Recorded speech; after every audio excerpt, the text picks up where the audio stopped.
ready? Start. The alleged motive for attacking Professor Jacob was that he incorporated a question for the internal examination of BCom paper criticizing Prophet Muhammad and Islam. The prosecution case is that the respondent gave medical aid to one of the wounded accused in pursuance of a previous plan that if and when any of the assailants got injured in the attack on Professor Jacob, then immediate medical treatment would be given by the respondent to the injured. The respondent stitched the back of an assailant, which is not the job of a dentist. The respondent, along with the other accused, is a member of the Popular Front of India, a Muslim organization, and was head of its medical committee.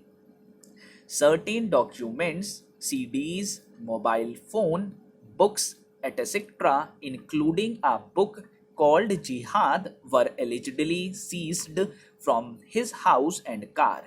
The prosecution has placed reliance on the proviso to Section 43D of the Unlawful Activities Prevention Act 1967, which states that the accused shall not be released on bail if the court, on perusal of the case diary or the report under Section 173 CRPC, is of the opinion that there are reasonable grounds for believing that the accusation against such person is prima facie true.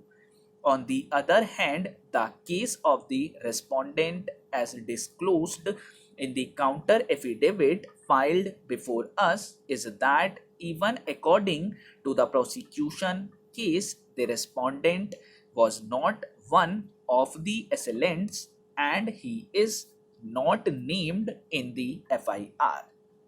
In para 13 of the counter affidavit, the respondent has stated that the attack on Professor Jacob is a crime which is to be condemned. However, as a pretext to the investigation, the police had lashed out a reign of terror on innocent people of the minority community, people who are totally innocent or even had no knowledge of the crime have been falsely implicated.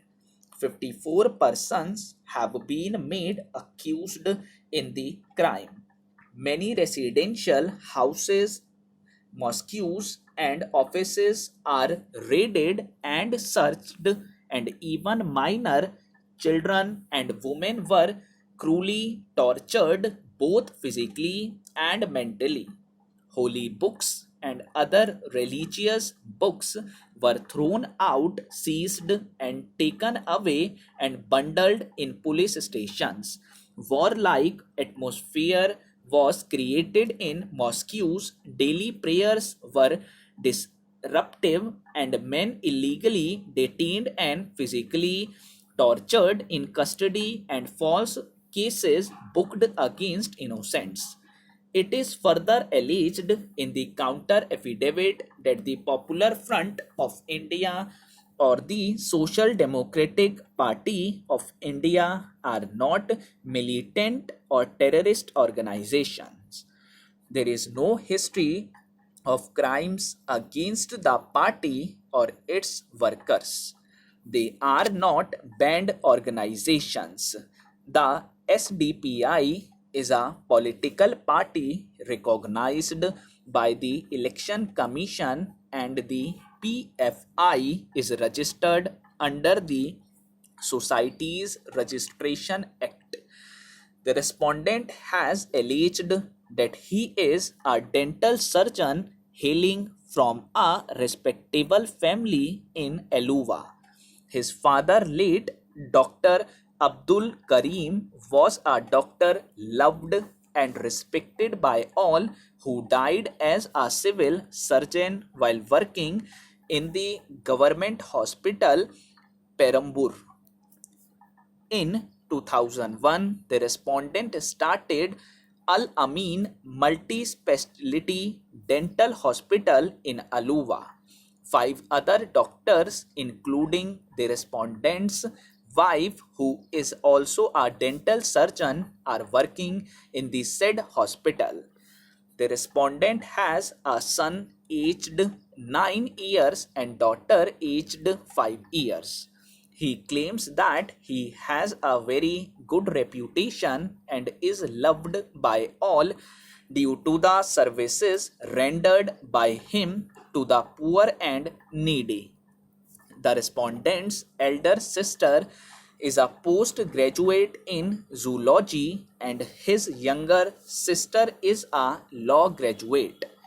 The book entitled Jihad, said to have been found in his house, was a Malayalam translation of a book written in Urdu in 1927 by a well-known and respected religious scholar Maulana Sayyid Abdul Allah Mandudi, and has been in circulation for 83 years and is available in many book shops. The respondent has alleged that he has been falsely implicated only because he medically treated one of the alleged assailants. At this stage, we are not expressing any opinion as to whether the allegations in the versions of the prosecution or defense are correct or not, as evidence has yet to be led. However, we would like to make certain observations. We are presently only considering the bail matter and are not deciding whether the respondent is guilty or not. Evidence has yet to be led and the trial yet to commence.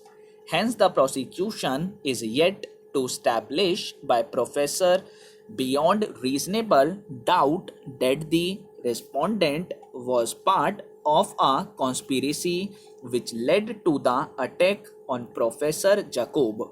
The case against the respondent is very different from that against the alleged assailants, as he was not there.